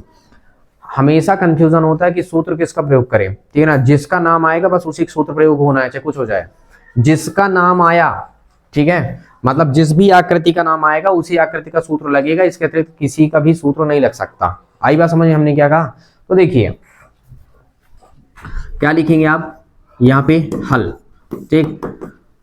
अब देखो सिर्फ बोला द्विघात समीकरण के रूप में निरूपित करना, मतलब सिर्फ द्विघात समीकरण बनाना है और कुछ नहीं करना है तुमको, ठीक है। एक आयताकार भूखंड, आयताकार का मतलब आयत, अब दिमाग में आ जाना चाहिए कि आयत के अतिरिक्त सूत्र लगना ही नहीं है। आयताकार का मतलब क्या है? आयत, तो आयत के अतिरिक्त सूत्र लगना ही नहीं है, चाहे कुछ भी हो जाए, मतलब आयत का जो भी सूत्र लगेगा सिर्फ और सिर्फ किसका लगेगा? आयत का लगेगा। तो आयत का जब सूत्र लगेगा तो आयत के तो दो ही सूत्र तुम पढ़े होगे अभी तक में, बहुत ज्यादा आयत का क्षेत्रफल, या फिर तुम पढ़े होगे क्या? आयत का परिमाप। तो आयत का क्षेत्रफल क्या जानते हो? लंबाई गुणे चौड़ाई।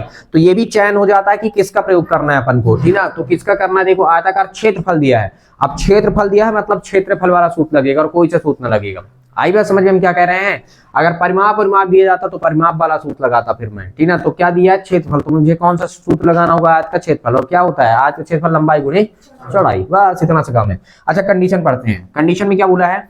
पहले दिया क्या ये भी देख लेते हैं, अगर आपको लिखना तो आप लिख लो क्या दिया है। क्या दिया है? आयताकार भूखंड का क्षेत्रफल, मतलब क्षेत्रफल दिया है भाई साहब कितना? 528 मीटर का स्क्वायर, ये दिया है। बोला क्षेत्र की जो लंबाई है, ठीक है, जो आयताकार क्षेत्र है उसकी जो लंबाई है, मतलब देखो ये आयताकार बना दिए, ठीक है, इसकी लंबाई कितनी है बताया है? चौड़ाई के दुगने से एक अधिक है, मतलब लंबाई कितना है? चौड़ाई के दुगने से एक अधिक है। कहने का ये मतलब है कि चौड़ाई का दुगना होना चाहिए और एक एक्स्ट्रा होना चाहिए, उतना है लंबाई। तो अगर सोचो, नॉर्मल सोचो कि अगर हमारे पास चौड़ाई 4 होता मान लो, तो लंबाई कितना होता? 4 में 2 का गुणा करके धन 1 जोड़ दो, 4 दूनी 8 और एक कितना? 9। आई बात समझ में? लेकिन अगर मान लो चौड़ाई 5 होता तो 2 का गुणा करके 1 जोड़ना, 5 दूनी 10 और एक कितना होता? लंबाई 11। ये कंडीशन अप्लाई है कि मतलब इतना होना चाहिए आपके पास, ठीक है। तो यहां पे देखो, अब हमको तो ये पता ही नहीं है ना कि चौड़ाई कितनी, हमको तो यही नहीं पता चौड़ाई कितनी है। तो हम चौड़ाई को क्या मान लेते हैं थोड़ी देर के लिए कि हमारे पास चौड़ाई कितना है? x है। तो लंबाई कितना होगा? इसमें देखो जितना चौड़ाई है उसमें दुगना करके और एक क्या कर दिए? जोड़ दिए, ये है लंबाई, ठीक। तो चाहे तो आप एक चित्र भी बना सकते हैं, ए बी सी और डी। तो ये x मीटर हो गया, ठीक, और ये तुम्हारे पास ये बन गया। आई बात समझ में? ऐसा बस सिंपल सा काम। तो आप क्या मानेंगे? मान लेते हैं, माना चौड़ाई x है, ठीक है। हम क्या मान रहे हैं? माना चौड़ाई क्या है? चौड़ाई बराबर x मीटर, ठीक है। तो लंबाई कितना होगा? तो लंबाई बराबर ये हो जाएगा 2x धन 1 मीटर। ये प्रश्न है बोला है, तो अब हम क्या करें भाई? प्रश्न कह रहा है कि चौड़ाई जितना होगा उसको दुगना करके 1 जोड़ दो, 1 एक्स्ट्रा करो। तो लिखा तो है चौड़ाई के दुगने से 1 अधिक है, तो देखो चौड़ाई का दुगना और 1 अधिक कर दिए तो क्या हो गया? लंबाई बन गया, खत्म, ठीक है। अब सूत्र कौन सा चयन करना? तो क्षेत्रफल दे रखा, तो सूत्र कौन सा लगाना है तुमको? सूत्र इसका लगाना है, तो सूत्र लगाओ तुम। तो क्या होता है सूत्र? लंबाई गुणा चौड़ाई, ठीक है, और कितना हो गया? बराबर क्या हो गया? क्षेत्रफल। अब लंबाई कितना है बताओ तो? 2x धन 1, और गुणा चौड़ाई कितना है? x, और क्षेत्रफल कितना है? 528। गुणा करो तो x का करो तो कितना हो जाएगा? 2x का स्क्वायर, और धन का x एक कम x, और ये 528 आके ऋण का कितना हो गया? 528, और बराबर में क्या लग गया? 0। तो तुम्हारे पास यही क्या है? तुम्हारा द्विघात समीकरण, यही आंसर है, खत्म। इतना सा काम करना, कुछ नहीं करना है, ठीक।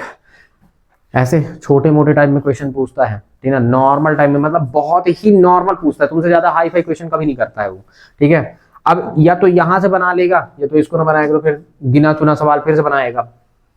देखो अब गिना चुना सवाल कौन सा? कहीं का नहीं पूछेगा, सिर्फ ये हम पहुंचाते थे कहाँ पे? जैसे ये, हाँ देखो ये तो 3 नंबर के लिए बनाएगा तुमसे, ठीक है, 3 नंबर में पूछेगा, बाकी और कहीं से कुछ नहीं पूछना है। अब उसका खेल चालू होगा यहाँ से, ठीक है, खेल खेलना स्टार्ट करेगा यहाँ से, ये पुरानी बुक है क्या? शायद पुरानी ही है, शायद बुक ये, है ना?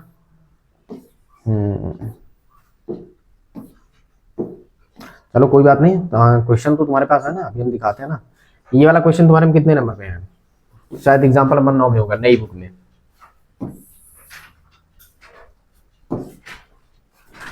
है ना? एग्जाम्पल नंबर 9 में है कि 8 में है? 7 में होगा शायद, देखो चेक करो, 7 में है, एग्जाम्पल नंबर 7। बहुत सेम हूबहू प्रश्न फ्रेम करता है, ठीक है, कुछ नहीं करना है, हूबहू फ्रेम करेगा। क्या बोला है? द्विघात समीकरण इतने विविक्त कर ज्ञात करना है, और विविक्त कर ज्ञात करके बोला है फिर से मूलों की प्रकृति बताओ। तो नॉर्मल सी बात है ना। अब देखो आप क्या करोगे, हल क्या लिखा है, पहले आप क्या लिखोगे, दिया है, क्या दिया है, द्विघात समीकरण, ठीक है।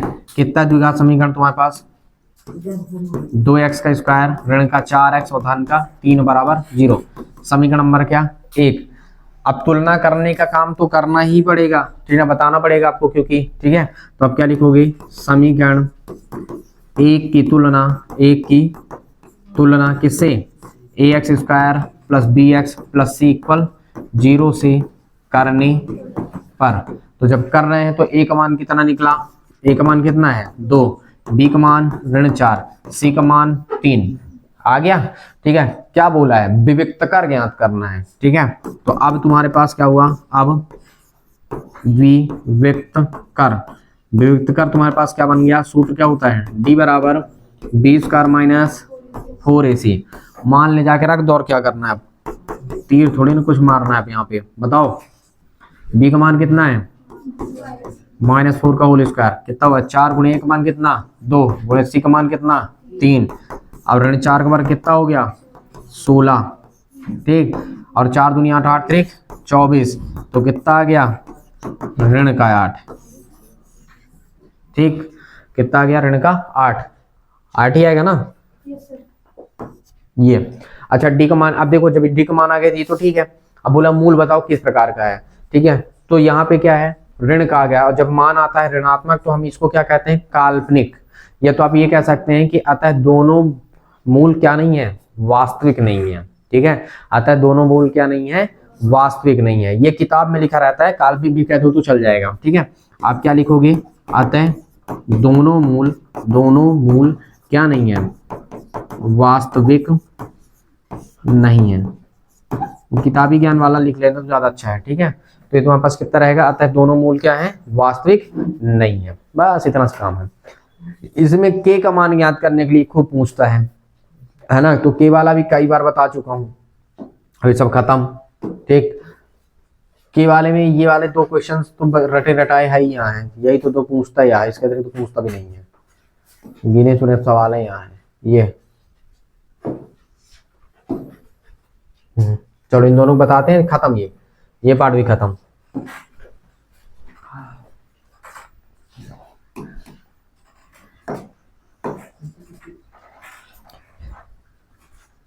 कस्तूरी आप ये बताइए, सोने आई हैं कि यहाँ देखने और समझने हैं? काहे रात भर जागरण की हो क्या, कि भजन चल रहा था घर में, कि जगराता में गई रही,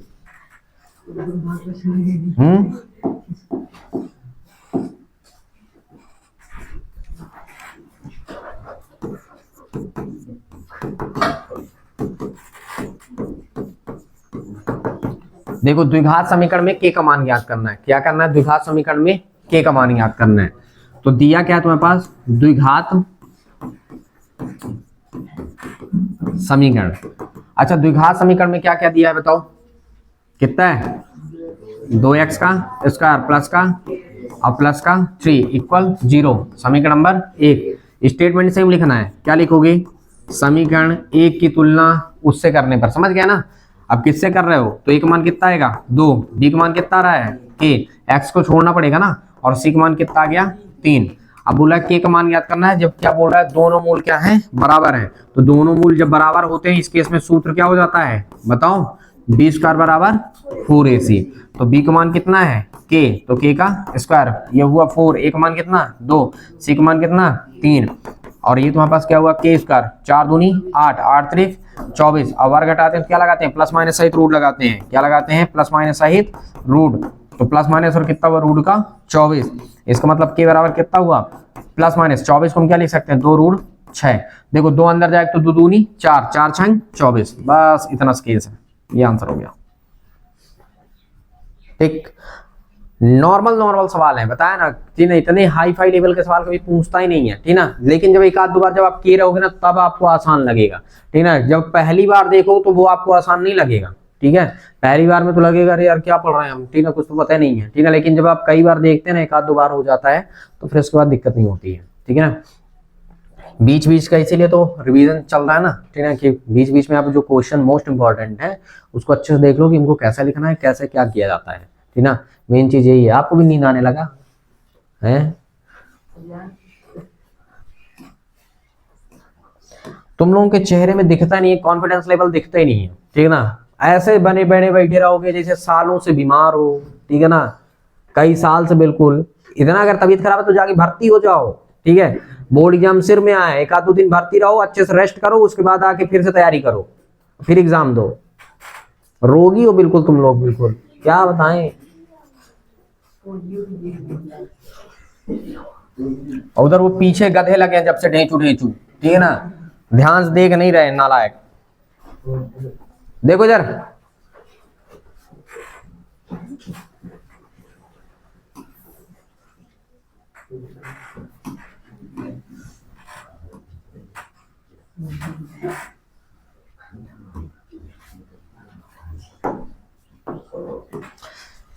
चलिए।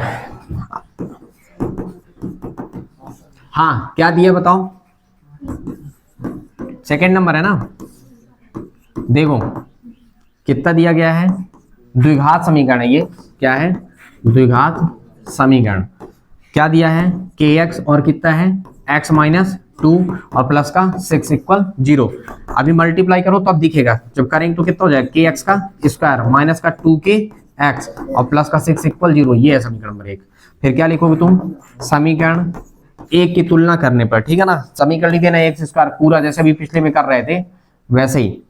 अब देखो जब तुलना कर रहे हो तो यहाँ तुम्हारे पास ए का मान कितना निकल गया, के, क्योंकि एक्स स्क्वायर गुणांक, और बी का मान कितना निकला, माइनस का 2k, क्योंकि एक्स छोड़ेंगे बाकी सब लेंगे, और सी का मान कितना है 6, ठीक है। और सूत्र तुम्हारे पास क्या काम करेगा, क्या था, बी स्क्वायर बराबर 4ac, और बी का मान कितना है, माइनस का 2k का होल स्क्वायर, और ये तुम्हारे पास कितना हुआ, 4 इंटू कितना हुआ, ए का मान कितना है k, और इसका मान कितना है 6। दिमाग लगाओ, ऋण 2 बार कितना हुआ 4, और k का कितना हो जाएगा, k का स्क्वायर मतलब k गुणे k भी लिख सकते हो, ऐसे लिख दो k गुणे k, ठीक है। और कितना हुआ 4 इंटू k इंटू 6। देखो k से k खत्म, 4 से 4 खत्म, तो तुम्हारे पास कितना बचा, k बराबर कितना आ गया, केवल 6। और यही तुम्हारे पास क्या है, आंसर। खत्म, इतना सा काम है। ये लो, ये चौथा चैप्टर भी खत्म। आप दोबारा नहीं बताऊंगा इस चैप्टर को, ठीक। जब किसी को समस्या होगी तभी बताएंगे, ठीक है, क्योंकि जितना हो सक रहा था अपने से रिवीजन में करवा दे रहा हूँ, ठीक ना। बाकी जो जब तुम लोग पूछोगे तब बताएंगे, ठीक। खत्म। अब हम बात करेंगे इसके बारे में, चैप्टर 5 के बारे में। बहुत ही गिन चुन के सवाल हैं, बीच बीच के उसके भी देखते हैं अपन, ठीक है।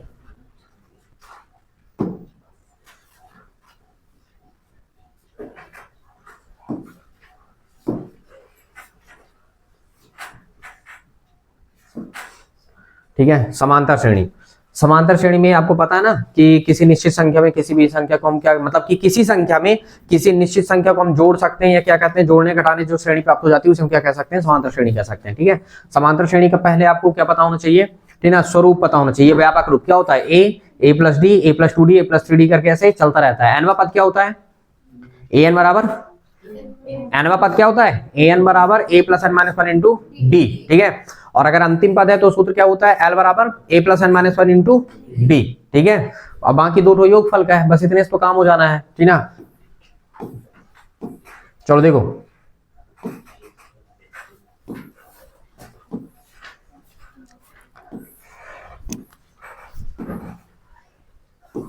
ये देखो ऐसे टाइप में प्रश्न पूछता है, लल्लू पंजू टाइप में।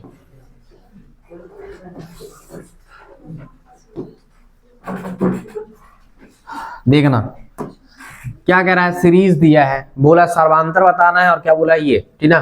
तो तुम देखो क्या करते हो, ठीक है, आप यहाँ पे जब हल करोगे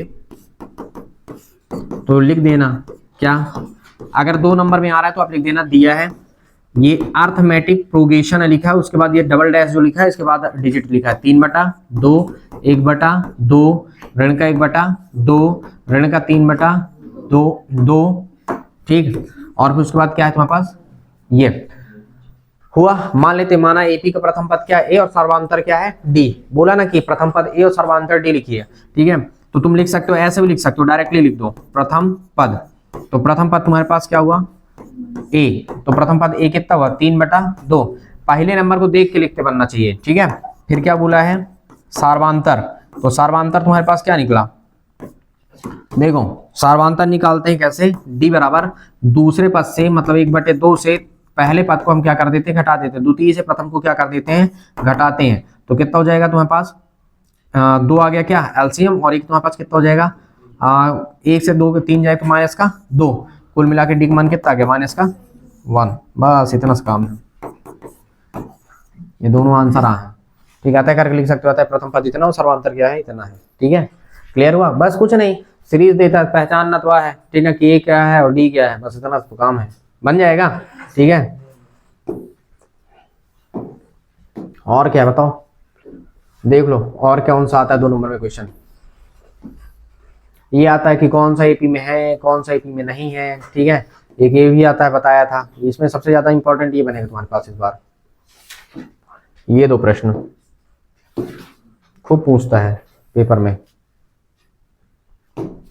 ये 5.1 का।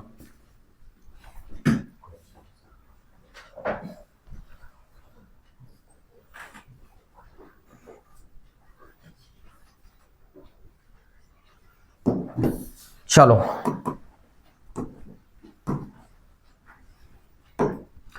देखो क्या बोला गया है, 4 पद लिखना है, ए दिया गया है, तुम्हारे पास क्या दिया गया है, डी दिया गया है, ठीक है।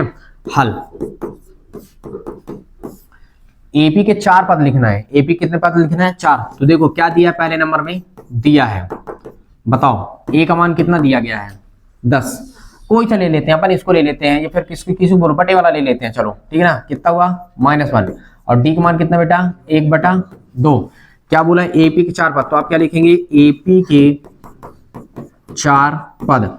तो बेटा एपी के जब 4 पद आप निकालेंगे, तो चलिए नंबर 1 में क्या हो गया, A1, फिर नंबर 2 में तुम्हारे पास क्या हुआ, ऐसे लिख देना, ठीक है। उधर वाला काम खत्म, इसको बस लेते हैं हम, ठीक है। सेकेंड नंबर में क्या लिखोगे, A2, थर्ड नंबर में क्या लिखोगे, A3, फोर्थ नंबर में क्या लिख लिए, A4। पहला वाला देखो याद करना थोड़ी से, एपी का तुम्हारे पास सीरीज क्या चलता है, A+D और A+2D, मतलब पहला वाला पद A1 जो है वही A होता है, दूसरा वाला पद A+D होता है, तीसरा वाला A+2D और चौथा वाला A+3D। तो A का मान तुमको पता तो है कितना है, ऋण 1, A का मान पता तो है ऋण 1 और धन, D का मान कितना है, 1/2। थोड़ी सी हल करेंगे अभी, और A का मान कितना है, ऋण का 1, और ये कितना 2 गुणे D का मान कितना, 1/2। यहाँ पे A का मान कितना, ऋण 1, और कितना वो 3 गुणे कितना, 1/2, और बराबर ये हो गया, ठीक है। अभी तो सब आप हल करते हैं, दिमाग लगाओ। 2 आएगा एलसीएम आएगा, तो 2 1 कम 2, ऋण 2 में से धन 1 जाएगा, तो ऋण का 1/2 बचेगा, ठीक है। अच्छा देखो 2 से 2 क्या हुआ, कैंसिल, तो ऋण 1 में से धन 1 जाएगा, कितना हो गया, 0, ठीक है। अब यहाँ देखो पहले ये 3/2 है कुल मिला के, तो कितना हो जाएगा, 2 एलसीएम आ जाएगा, 2 आएगा क्या एलसीएम, तो 2 1 कम 2, तो कुल मिला के कितना बचेगा, 1/2। ये आपका आंसर आएगा, समझ गए, हल करते बनना चाहिए थोड़ी से, ठीक है, खत्म। और लास्ट में लिख देना, आता है एपी के 4 पद, आता है एपी के 4 पद क्या क्या है, -1, 0, सॉरी -1, फिर -1/2, 0, 1/2 है, और ये आपका क्या कहलाया, आंसर। बस इतना तो काम है, और क्या, ठीक। अच्छा देखो ये तो था इसका, अब ये सब जितने भी होंगे सब निकाल लेना क्वेश्चन नंबर 2 का, ठीक ना। ये 2 का कौन सा था, शायद चौथा था, जो भी होगा। अब 3 का हम देख लेते हैं, क्वेश्चन नंबर कौन सा, 3 का कौन सा बता देते। देखो क्या बोला, प्रथम पद था सार्वांतर लिखिए, पता है ऐसे वाले केस को खूब देता है ताकि आप गलत करके रख दें, ठीक है। मान लो सेकेंड नंबर है, ठीक है, तो आपके पास क्या दिया है, ये रियल में पता है क्या दिया है, एपी दिया है, अर्थमेटिक प्रोगेशन दिया है, कितना दिया है देखो, -5 -1 3 7 और ये डेड डेड डेश चल रहा है। प्रथम पद पहले लिखना है, क्या लिखना है, प्रथम पद। तो मुन्ना प्रथम पद मतलब पहला नंबर का कितना है, ऋण का 5, खत्म, ठीक है। फिर निकालना है सार्वांतर, क्या निकालना है, सार्वांतर। तो सार्वांतर रियल में जानते हो क्या हो गया, लिख देता हूं, और सार्वांतर, सार्वांतर क्या होता है, द्वितीय पद, क्या होता है, द्वितीय पद और माइनस प्रथम पद, ये है। तो द्वितीय पद दूसरे नंबर पे कौन सा पद है, ऋण का 1, ठीक है, ब्रैकेट डालो, माइनस प्रथम पद क्या है, माइनस का 5। अब देखो ऋण से ऋण क्या हो जाएगा, धन, और जब तुम्हारे पास धन अगर हो गया,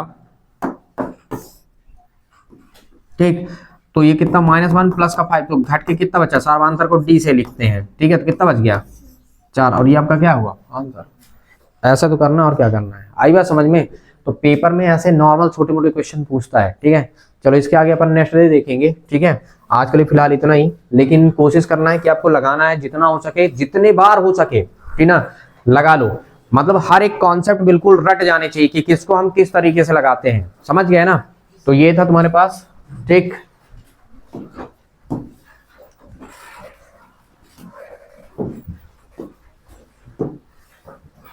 चलो इसको मैं पीडीएफ में कन्वर्ट करके दे भी देता हूं, ठीक है।